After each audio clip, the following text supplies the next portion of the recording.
Assalamualaikum warahmatullahi wabarakatuh. Kami dari kelompok 9 kelas A akan menyampaikan materi tentang mekanisme sensoris dan motoris atau sistem syaraf pada invertebrata. Sebelumnya, ada baiknya kami memperkenalkan diri terlebih dahulu. Saya sendiri, Faya Hirsaulia, NPM 1853024009, yang akan menjelaskan tentang mekanisme sensoris dan motoris pada hewan bersel satu atau protozoa, cacing atau vermes, dan Coelenterata. Lalu ada Aturafi nivica, MPM 1613024034, akan menjelaskan mekanisme sensoris dan motoris pada arthropoda dan moluska. Dan yang terakhir ada Sayukada Trisna Dewi, 1813024025, akan menjelaskan tentang mekanisme sensoris dan motoris dari Echinodermata dan Platyhelminthes. Langsung saja ya. Tubuh makhluk hidup dilengkapi 3 perangkat pengatur kegiatan tubuh atau sistem regulasi yang terdiri dari syaraf, endokrin atau hormon, dan penginderaan. Sistem syaraf bekerja dengan cepat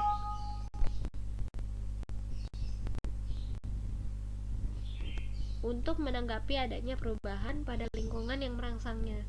Sistem syaraf adalah suatu jalinan-jalinan syaraf yang kompleks dan berhubungan satu sama lain.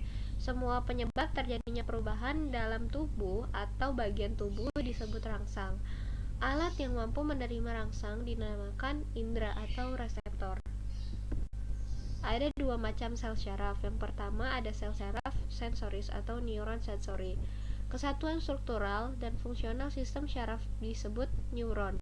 Neuron tersusun atas badan sel syaraf, serabut-serabut syaraf, dan selubung-selubungnya. Ada 2 macam serabut sel syaraf, yaitu dendrit dan akson.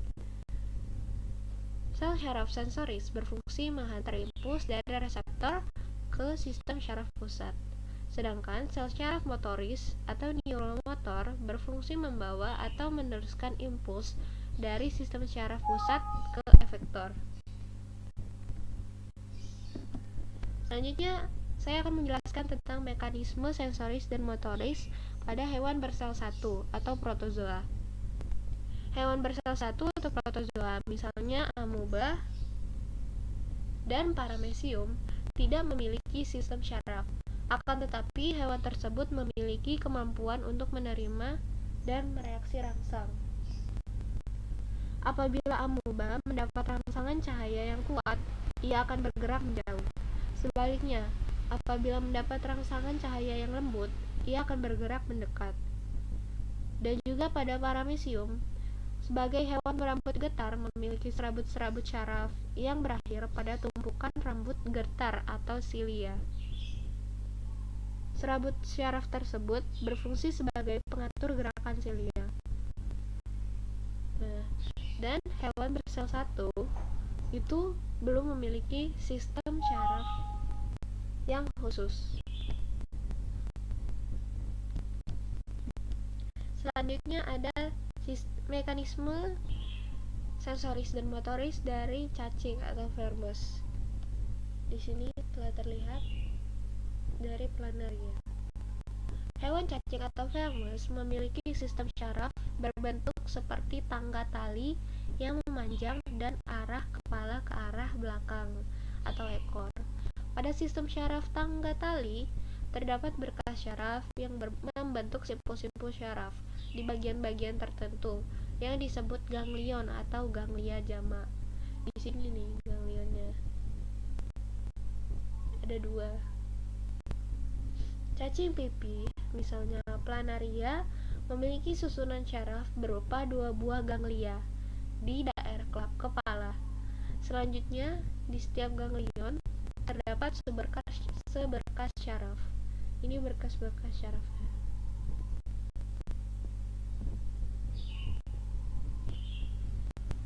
Memanjang atau longitudinal ke bagian ekor sampai ekor. Tiap-tiap berkas syaraf bercabang-cabang lagi membentuk cabang-cabang yang lebih kecil sehingga dapat menjangkau seluruh bagian tubuh. Lalu, pada cacing tanah atau lumbricus memiliki sistem syaraf yang terdiri atas ganglion kepala, ganglion bawah kerongkongan, dan ganglion ruas badan. Di sini terdapat sistem syaraf pada cacing tanah berupa sistem syaraf tangga tali. Ini ganglion otak dan serabut syaraf.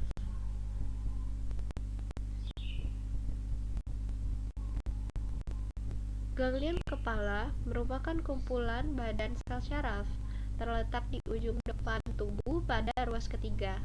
Ganglion kerongkongan dan ganglion ruas badan terletak di bawah saluran pencernaan. Di antara ganglion kepala dan ganglion bawah kerongkongan terdapat dua buah syaraf penghubung. Di antara ganglion bawah kerongkongan dan ganglion ruas badan terdapat satu buah syaraf penghubung.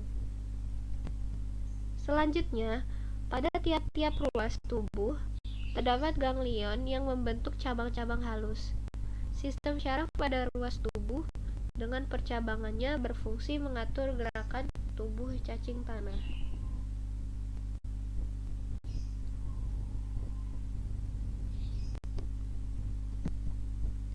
Sistem syaraf cacing tanah terletak di sebelah dorsal faring di dalam segmen yang ketiga dan terdiri atas ganglion cerebral, lalu ada berkas syaraf ventralis dengan cabang-cabangnya, dan ganglion cerebral terletak di sebelah dorsal faring di dalam segmen ketiga. Dari tiap kelompok sel tersebut terdapat syaraf-syaraf yang menginversi daerah mulut dan berpangkal pada ujung anterior tiap kelompok sel-sel tersebut. Ada juga cabang syaraf yang menuju ke ventral dan melingkari faring. Saraf ini disebut commissura circumpharyngeal yang berhubungan dengan berkas syaraf ventralis. Ganglion supraesophagus yang disebut juga otak fungsinya masih tetap sama sebagai sebuah stasiun relay sensoris dari reseptor yang peka terhadap cahaya, sentuhan, dan zat kimia pada permukaan tubuh di sekitarnya. Itu pada bagian muka. Otak terletak pada ruas ketiga di bagian dorsal faring dan memiliki 3 pasang syaraf lateral. Ganglion tersebut dihubungkan dengan sepasang alat penghubung dengan sepasang ganglion subpharyngeal yang terletak di bawah faring yang kemudian akan menjadi batang syaraf perifer yang terdiri atas syaraf aferen dan syaraf eferen. Nah, syaraf aferen ini timbul dari sel syaraf motoris, sedangkan syaraf yang bersela dari sel syaraf pada epidermis berfungsi sebagai syaraf sensoris. Tiap ganglion mempunyai fungsi sebagai pusat yang menerima impuls dari syaraf sensorik dari reseptor kulit yang ada di sekitarnya. Selain itu, terdapat serabut syaraf berukuran besar yang menyebabkan otot longitudinal pada semua ruas berkontraksi bersama-sama. Berbeda dengan planaria, cacing annelida ini mempunyai jumlah neuron yang lebih banyak di bagian otak. Syaraf yang terdapat di sepanjang tubuhnya merupakan syaraf ventral yang tersusun atas beberapa ganglion. Di dalam ganglion terdapat interneuron yang mengkoordinasi berbagai aksi pada setiap segmen. Planaria yang termasuk golongan cacing pipih memiliki sistem syaraf pusat dan sistem syaraf tepi. Sistem syaraf pusat pada planaria terdapat pada otak, disebut juga ganglion anterior, yang nanti akan dijelaskan dalam mekanisme sensoris dan motoris platyhelminthes. Selanjutnya ada ubur-ubur dan hidra sp, misalnya dari Coelenterata. Ubur-ubur dan hidra belum memiliki sistem syaraf. Sel-sel syaraf ubur-ubur dan hidra menyebar secara merata ke seluruh tubuh. Ini merupakan disebut juga sistem syaraf difus. dan berhubungan dengan yang lain, membentuk suatu anyaman. Jadi, bisa disebut sistem syaraf jala. Sel-sel syaraf motorik berakhir pada serabut otot. Sel syaraf sensori berakhir pada permukaan tubuh. Sel syaraf jala itu seperti ini ya. Jadi, sambung menyambung membentuk suatu anyaman, lalu berakhir motoriknya di otot. Motoriknya di otot dan sensorinya di permukaan tubuhnya. Hubungan sel-sel syaraf dengan otot memungkinkan hewan tersebut bereaksi terhadap rangsangan, sentuhan, cahaya, dan keberadaan makanan. Meskipun sel-sel syaraf dari Solenterata ini masih tersebar, impuls dari satu sel ke sel lainnya itu melalui sinaps.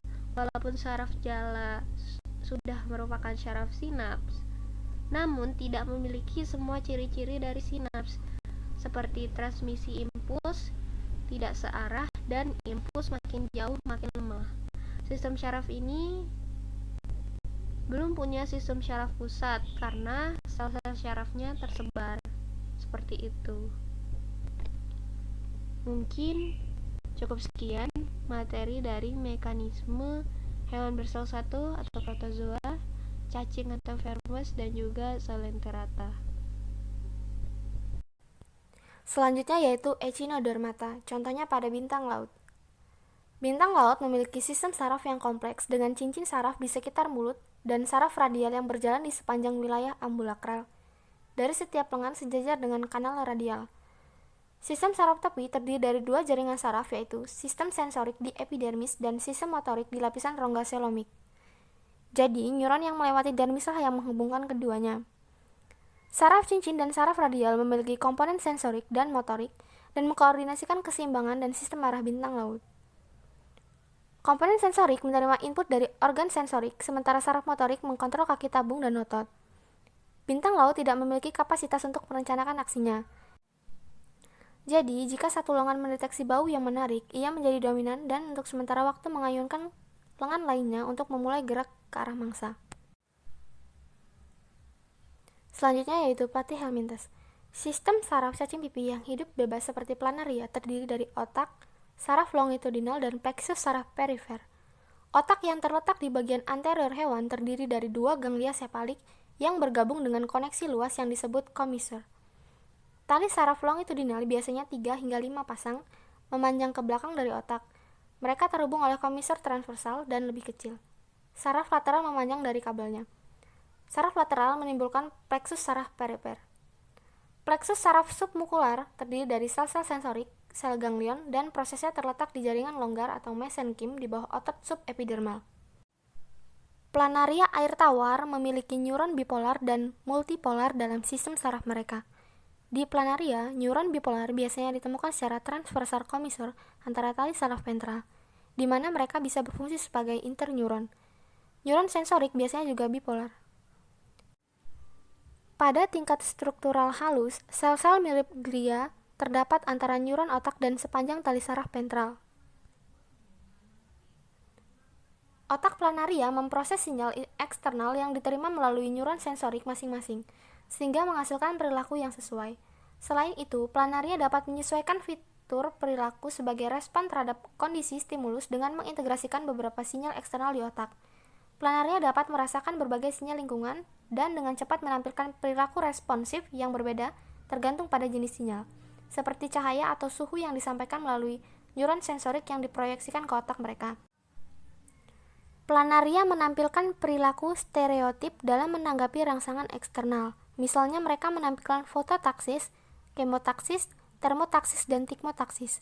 Fototaksis dan kemotaksis planaria telah dipelajari dengan relatif baik karena keterkaitannya dengan organ yang ditandai secara morfologis, yaitu mata dan daun telinga. Organ sensor dari planaria terletak di bagian kepala dan mengirim proyeksi ke otak. Otak memproses sinyal-sinyal ini dan mengarahkan respon perilaku yang sesuai. Pada cephalopoda, misalnya oktopus atau gurita, terdapat ganglia subesofagus dan esofagus. Pada bagian subesofagus terdapat pusat pernafasan untuk inspirasi dan ekspirasi, serta kromatofora. Pada subesofagus terdapat pula ganglion bransial dan pedal yang berfungsi untuk mengontrol lengan dan tentakel. Sebagian ganglion pedal mengontrol otot sifon dan mata, sementara visceral mengontrol mantel dan viscera. Aktivitas refleks atau gerakan pada hewan ini dikontrol oleh 4 pasang ganglion, yaitu cerebral, pleural, pedal, dan visceral. Misalnya, jika ganglion cerebral dibuang, akan terjadi penambahan aktivitas gerakan.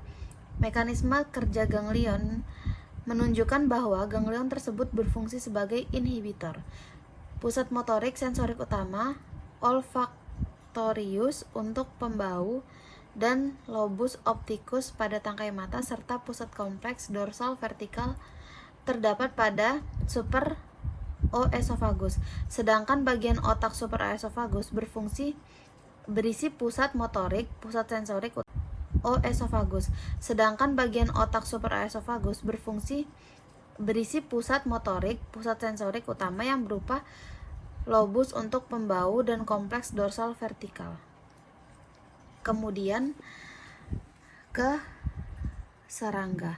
Sistem saraf arthropoda ini kemungkinan berevolusi dari sistem saraf yang mirip Annelida. Adanya penyatuan ganglia yang ekstensif pada kepala dan pada tali saraf ventral menjadikan sistem saraf arthropoda kurang tersegmentasi secara seragam dan lebih tersentralisasi dibandingkan dengan sistem saraf Annelida. Sistem saraf pada arthropoda mempunyai struktur bilateral seperti cacing tanah dan moluska primitif. Perkembangan yang kompleks pada otak arthropoda sangat berbeda dari spesies ke spesies, tapi pada dasarnya mempunyai 3 bagian: protocerebrum, deuterocerebrum, dan tritocerebrum. Pada arthropoda, otak memiliki stasiun relay sensorik dan mempunyai pengaruh untuk mengontrol ganglia segmen yang lebih rendah seperti pada toraks dan abdomen. Ganglia segmental pada hewan ini merupakan pusat refleks lokal. Laba-laba mempunyai ganglion-ganglion ventral bersatu dengan ganglion dorsal dan membentuk sebuah massa saraf yang ditembus oleh esofagus dan mengeluarkan banyak cabang. Risasi dibandingkan dengan sistem saraf Annelida. Sistem saraf pada arthropoda mempunyai struktur bilateral seperti cacing tanah dan moluska primitif. Perkembangan yang kompleks pada otak arthropoda sangat berbeda dari spesies ke spesies, tapi pada dasarnya mempunyai 3 bagian: protocerebrum, deuterocerebrum, dan tritocerebrum. Pada arthropoda, otak memiliki stasiun relay sensorik dan mempunyai pengaruh untuk mengontrol ganglia segmen yang lebih rendah seperti pada toraks dan abdomen. Ganglia segmental pada hewan ini merupakan pusat refleks lokal. Laba-laba mempunyai ganglion-ganglion ventral bersatu dengan ganglion dorsal dan membentuk sebuah massa saraf yang ditembus oleh esofagus dan mengeluarkan banyak cabang. Otak pada serangga sudah terbagi menjadi 3 bagian, yaitu protocerebrum, deuterocerebrum, dan tritocerebrum. Berfungsi sebagai pusat penglihatan dan asosiasi terletak pada bagian anterosentral. Pusat pembau terdapat pada deuterocerebrum dan terletak pada bagian ventrotrior dan tritocerebrum. Alat mulut serta organ-organ lainnya yang terletak pada bagian posterior. Terima kasih. Sekian dari presentasi kelompok 9. Saya Airi. Wassalamualaikum warahmatullahi wabarakatuh.